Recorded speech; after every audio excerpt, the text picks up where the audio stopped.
Good morning. It's a beautiful May day in Perth. Got this vending machine which I just replaced the evaporator on, and what has happened, and unfortunately happens a lot on vending machines, the power for the refrigeration system comes through a main board and the relays on the board fail, and that's what's happened in this case. The main board, or the relay refrigeration board, will not bring the unit on. Now I haven't got, this thing's going out tomorrow. I haven't got that board. I don't even know where to get it from. And anyway, in my experience, they do fail a lot. I've done this dozens of times.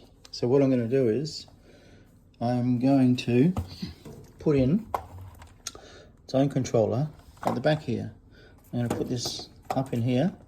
So I've got everything I need. I've got the power coming in here, which I can connect to. I've got the power to the evaporator and the compressor and condenser fan motor, all just sitting here.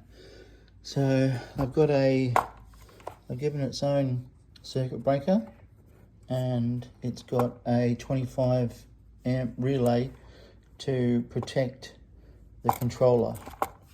So we've got everything I need. All I do is wire it up, and it's all pretty simple really. And this will make it much better and much more reliable. Now the whatever controls the temperature is protected by a 25 amp relay. Where on the board, it's never successful. They do fail quite regularly.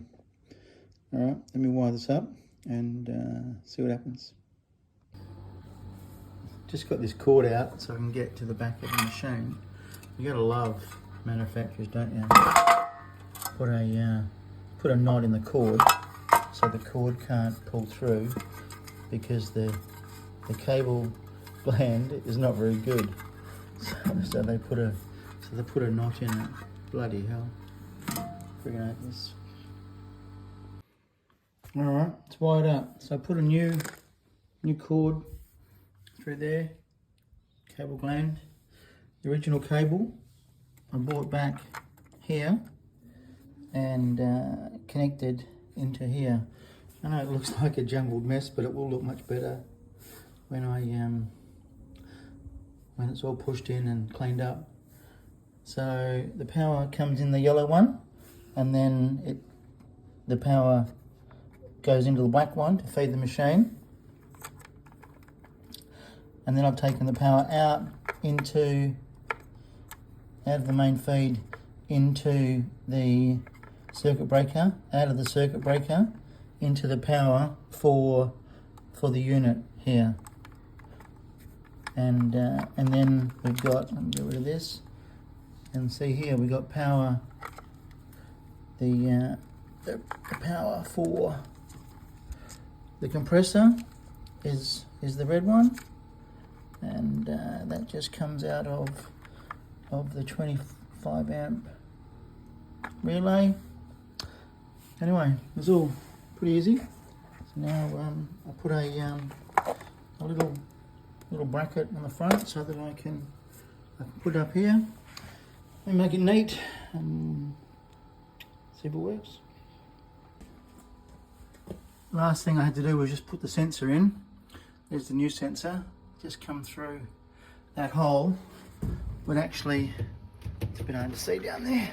Just went through the hole where the power cables went through. So that was nice and easy. Just put some more shit there to seal it. Easy.